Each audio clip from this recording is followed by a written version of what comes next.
y'all, it's Sharon at Southern Bella Home. Thank you for coming back by to see me. Today I'm standing in my farmhouse pantry and I just want to talk to you a little bit about getting your pantry ready for the holidays. Now when I start thinking about Thanksgiving and Thanksgiving time starts rolling around, I kind of get my mindset on what I'll be preparing, what I have to take for side items. I don't have to cook the full-on Thanksgiving meal because my sweet sister does the turkey, the dressing, and then our family kind of splits up the rest of the side items and salads and desserts. So I just have to figure out what side items I'll be preparing for Thanksgiving, what desserts I'll take, and I locate my recipes, and then I start to fill my pantry with the things that I'm going to need. Now I do the same thing when it comes to Christmas. I really start trying to think about what goodies I'm going to be baking, what food items am I going to be preparing for gifts for neighbors, teachers, things like that. And then I always ask my boys and my hubby, what goodie would make your heart happy? What would you like for me to make for you this Christmas that you would love? And everybody usually has their favorites, and I try to cover the bases. I try to cover everybody's favorites because I don't know about you, but I like to spoil my family at Christmas. I like to make them feel pretty special, and I like for them to love being at home during the holidays. So what I do, I locate the recipes. Some may be tried and true favorites, and some may be recipes that I use every year. But what I do is I write down the ingredients, and then I go to my sweet little farmhouse pantry, and I start assessing and making a list of what I'm gonna need to buy.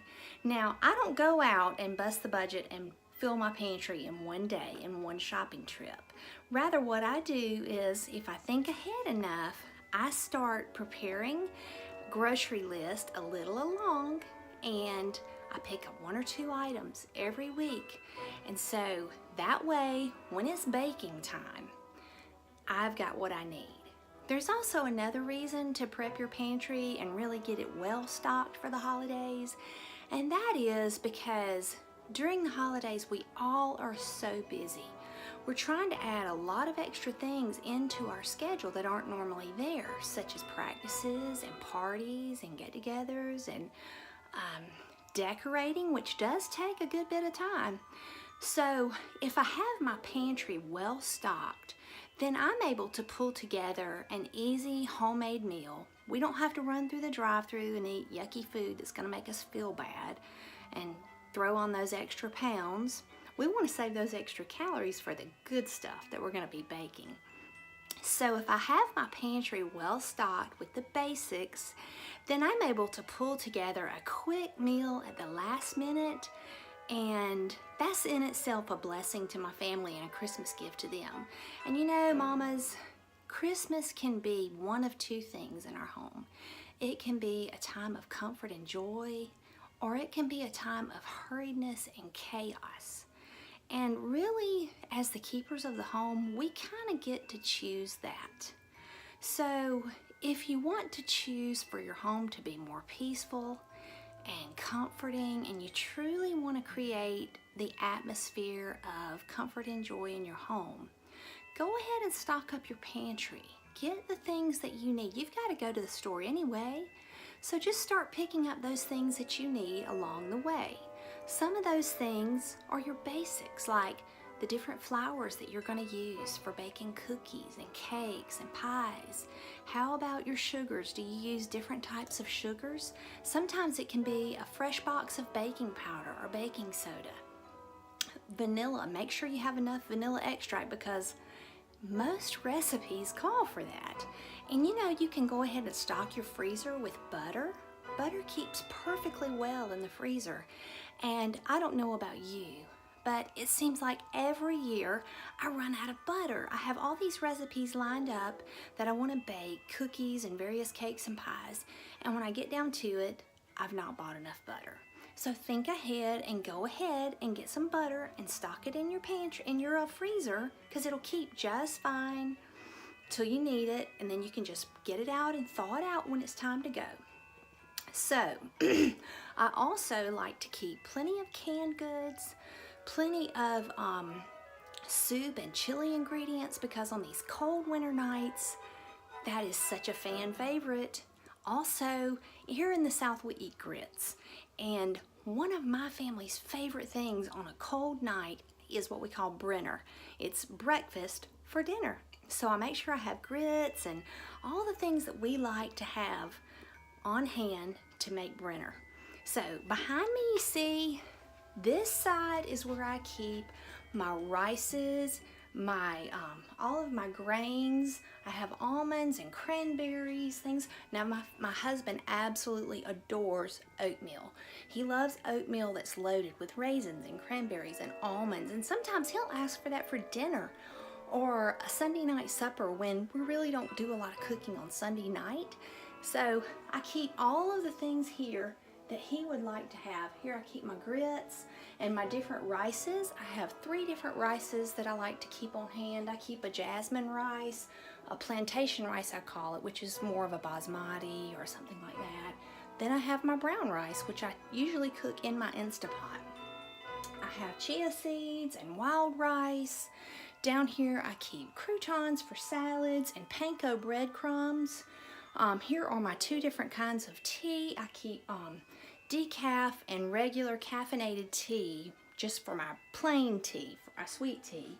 And then here I keep all my food colors in this little jar here that is ready to go for baking cookies.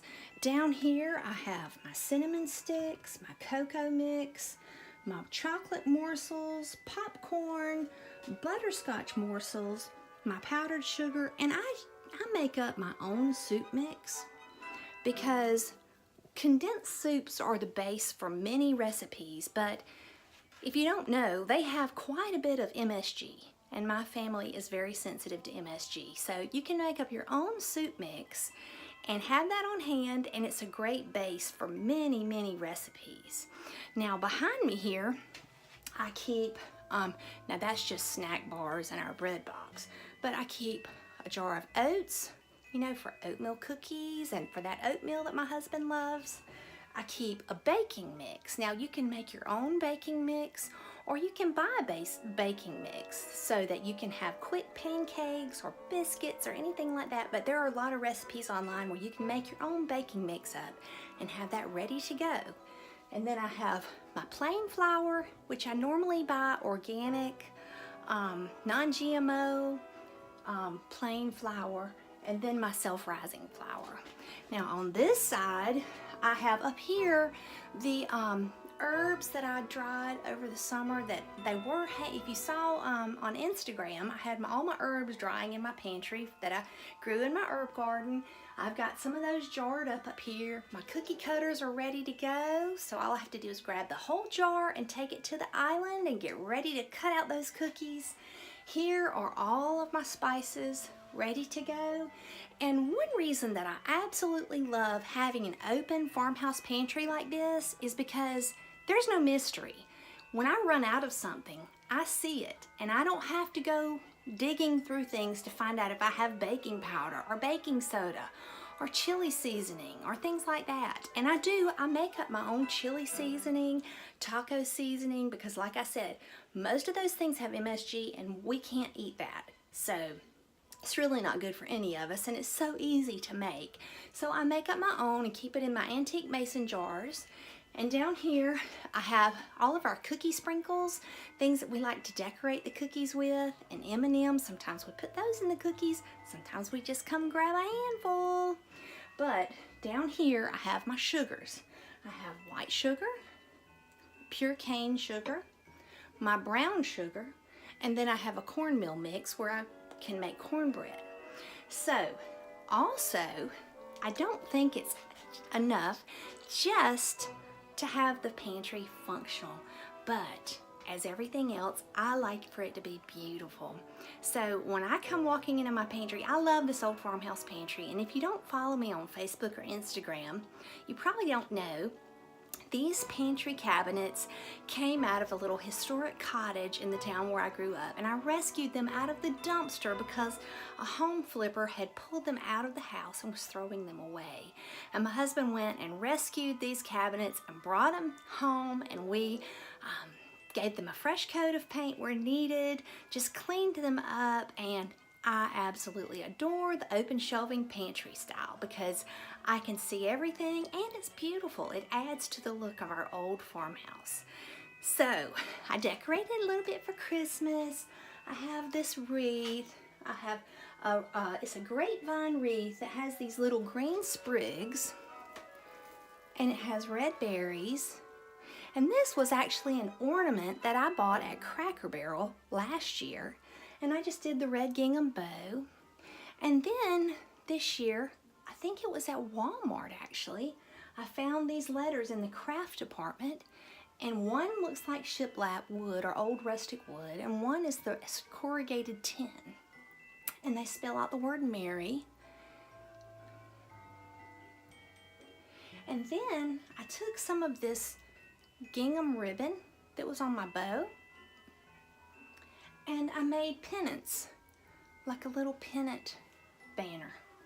And that was so easy, just cutting out the shape, and the ribbon was wired on the side, so really all I had to do was kind of pinch it over, and it hung onto this jute string and just gave a festive little look over my cast iron collection, so that when I come walking into my pantry, I'm reminded to be merry, because Christmas is about the joy of Jesus being given to us, and I certainly want to have that attitude. I want to create an attitude of joy in our home. So a good reminder to be merry in the pantry when you're about to cook for your family is a great reminder. And on this side, what I did was I just hung little jingle bells that I got at the thrift store. Got a little bag of them for about $1, little brass bells that are sweet.